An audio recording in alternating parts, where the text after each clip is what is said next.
Eli Kling, voilà, qui s'occupe de cette belle aventure qui est Chemdat Adarom. Et il a besoin de vous ce matin, donc c'est pour ça qu'il est là. Eli Kling, bonjour. Bonjour, bonjour. Alors, on est ravis de vous accueillir. C'est vrai qu'on a souvent parlé sur notre antenne de votre programme pour jeunes filles, mais c'est tellement important qu'on avait envie de vous redonner la parole parce que cette institution fonctionne, mais elle fonctionne aussi pour ces jeunes filles grâce à des bourses d'études. Ouais, d'abord, je vous remercie encore une fois de me donner la parole. De rien, avec plaisir. C'est très sympa de votre part. Mais on vous adore, Eli Kling, vous savez bien. On ne peut rien vous refuser.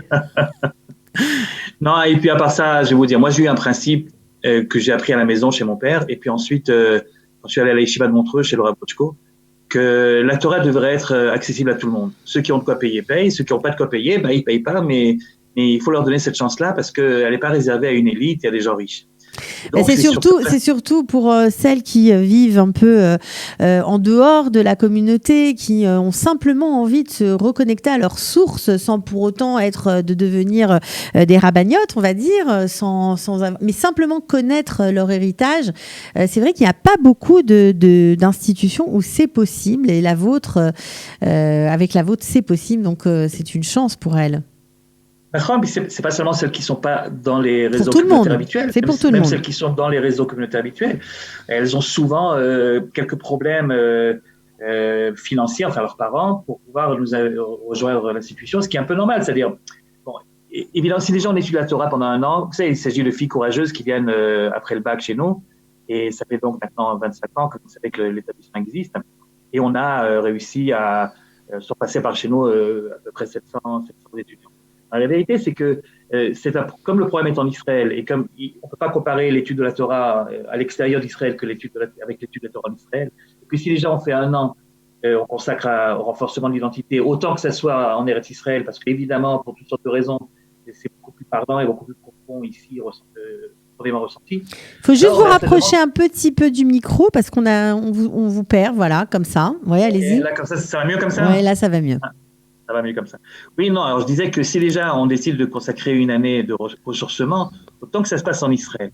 Il est vrai qu'en Israël, il y a des frais supplémentaires. D'abord, évidemment, le voyage et le séjour. Et puis, si les gens sont là, autant en profiter pour voir ce que l'enseignement de la Torah, et pas seulement l'étudier à partir des textes. C'est ça tout l'intérêt que ça se passe ici. Ce qui fait que ce genre de programme coûte un petit peu cher.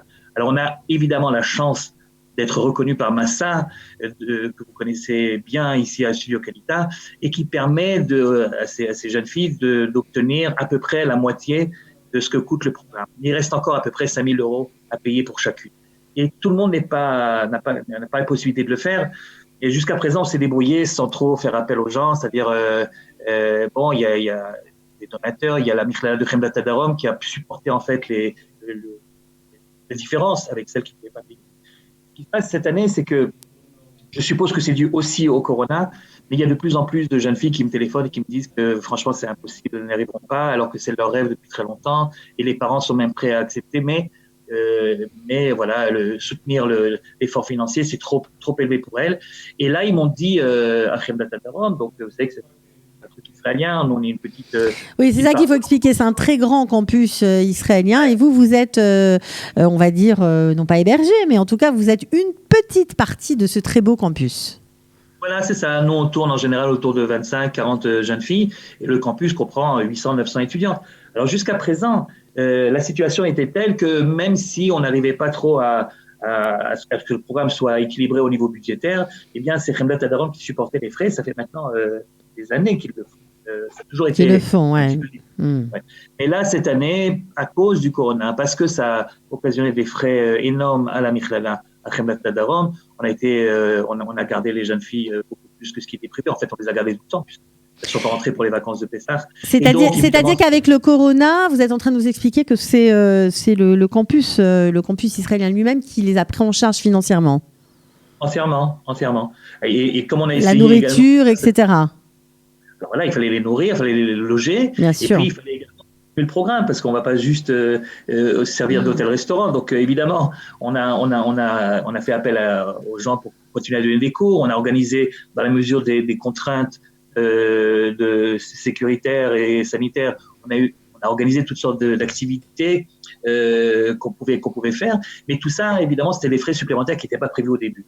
Et donc, on m'a très gentiment dit, écoute, mon vieux, t'es gentil, mais on ne pourra pas cette fois-ci donner des bourses complémentaires. On pourra évidemment ouvrir l'année prochaine, il n'y a pas de problème. Mais il faut que les filles sachent qu'elles doivent pouvoir payer toute la différence. Alors, il se trouve que le corona n'est pas seulement israélien, mais également international. Mais bien sûr. Donc, c'est très compliqué pour tout le monde. Et c'est compliqué pour tout le monde. Et j'ai de plus en plus de jeunes filles qui me téléphonent. Alors, d'un côté, il y a de plus en plus de demandes. De l'autre côté, les moyens sont de plus en plus limités, ce qui fait qu'on n'a pas tellement de choix. On est obligé de faire appel. C'est ça qui est intéressant également, Élie. Vous avez de plus en plus de demandes parce que certains se sont dit qu'avec le corona, les parents n'auraient peut-être pas envie d'envoyer leurs enfants en Israël. Et là, il se trouve que c'est le contraire, en tout cas pour vous. Oui, c'est vrai. Maintenant, je ne sais pas exactement si ça va durer, mais on sent que dans l'air, en effet, une volonté plus grande que d'habitude de tenter l'expérience israélienne. Mm-hmm. Je suppose que c'est également lié à ça. Mais bon, vous savez, les Juifs français que j'adore, je ne sais pas très bien si ça va durer après, lorsque le corona sera derrière nous. En tout cas, pour l'instant, il y a cette demande.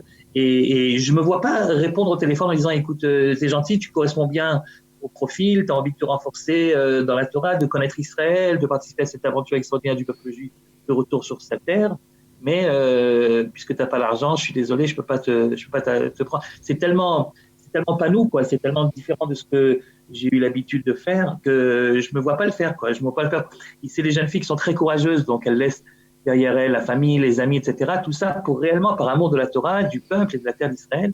Et je ne vois pas fermer la porte pour des raisons financières. En fait, mon appel, c'est pour tous ceux qui soit ont la sympathie pour moi-même, soit pour l'établissement, soit juste pour l'idée même de faire, de pouvoir faire partager tout le bonheur d'apprendre la Torah en Israël. Et comme vous le savez, chez nous, c'est pas seulement la Torah, c'est également l'apprentissage de l'Ulpan, c'est la connaissance du pays, c'est des expressions à droite à gauche pour leur donner l'idée de ce que c'est réellement que le pays que Dieu nous a donné. Donc, tout celui qui est un petit peu sensible à tout ça, eh ben, écoutez, c'est le moment. Peut-être pas des grandes sommes, chacun suivant ses possibilités, tout est bon à prendre.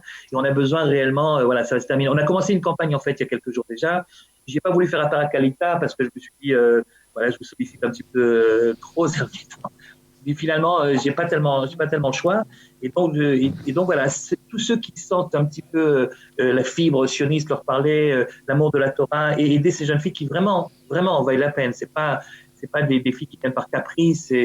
Vous savez qu'on n'est pas situé à Jérusalem ni à Tel Aviv, donc les filles qui viennent chez nous, c'est vraiment parce qu'elles ont envie de participer à ce programme qui est particulier, qui maintenant n'est plus à présenter, les gens connaissent, etc.